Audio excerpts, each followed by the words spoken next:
துதிப்போர்க்கு வல்வினை போம் துன்பம் போம், நெஞ்சில் பதிப்போர்க்கு செல்வம் பலித்து கதித்தோங்கும், நிஷ்டையும் கைகூடும் நீ மலரருள் கந்த சஷ்டி கவசந்தனை, அமரரிடர் தீர அமரம் புரிந்த குமரனடி நெஞ்சே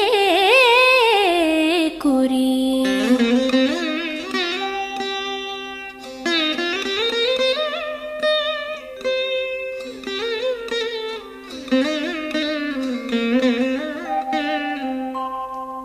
சஷ்டியை நோக்க சரவண பவனார் சிஷ்டரு குதவும் செங்கதிர்வேலோன் பாதம் இரண்டு